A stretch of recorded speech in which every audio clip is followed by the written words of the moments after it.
अस्सलाम वालेकुम। Week 3 lecture number 5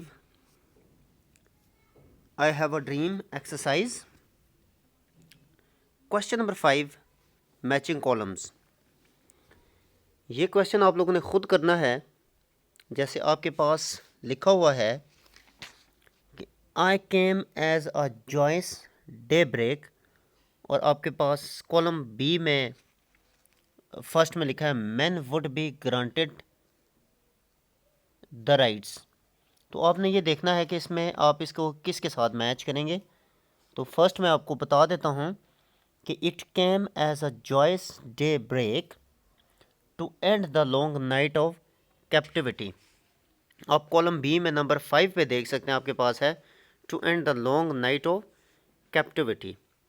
और इसी तरीके से फॉर एग्जांपल हमारे पास नंबर 8 है it is a dream deeply. तो हम इसको कॉलम नंबर बी में से नंबर 4 के साथ मैच करेंगे, rooted in the American dreams. तो इस तरीके से आप लोगों ने ये कॉलम मैच करने हैं। आप लोग टेक्स्ट भी पढ़ चुके हैं, क्वेश्चन आंसर्स भी कर चुके हैं और एक्सरसाइज भी कर चुके हैं, तो इसलिए ये क्वेश्चन आप लोगों के लिए ख़ासा इजी होगा। क्वेश्चन नंबर 6 में मूव करता हूँ। यहाँ पे आपके पास लिखा हुआ है कि use the correct forms of the verbs given in brackets. As I told you कि जो स्टोरीज़ होती हैं उसमें हम पास्ट टेंस यूज़ करते हैं, तो इनमें हमने सेकंड फॉर्म यूज़ करनी होगी।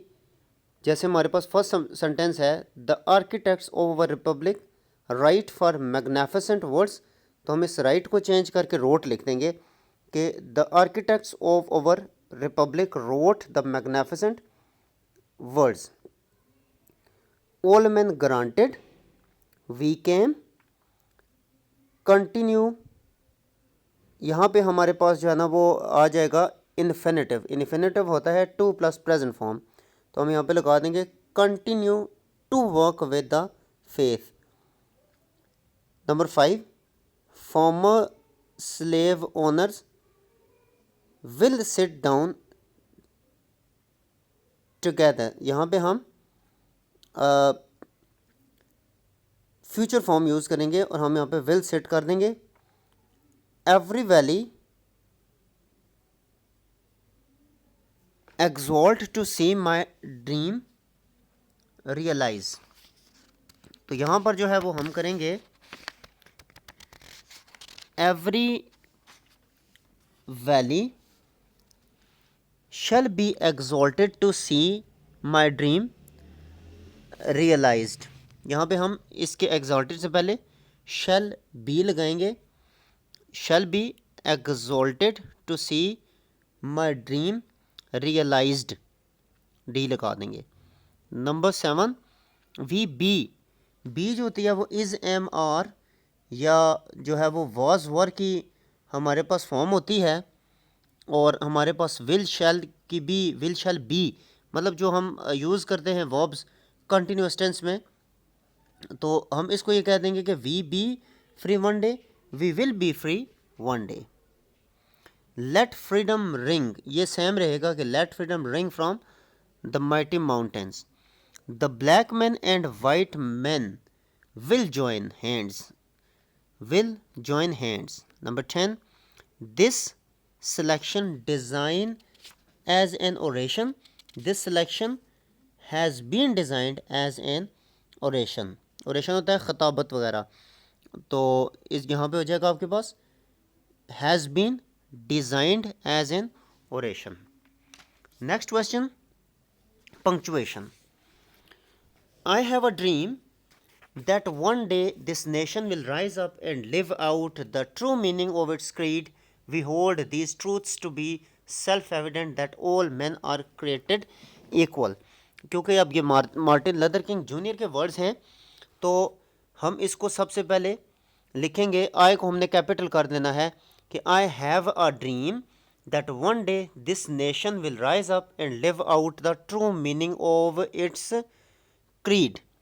यहाँ पर क्रीड पर हम या तो कॉमा लगाएंगे या यहाँ पर हम कॉलन लगा लेंगे। और कॉलन लगाने के बाद हमने इन्वर्टेड कॉमर्स में लिखना है, वी का डब्ल्यू कैपिटल कर देंगे, we hold these truths to be self evident.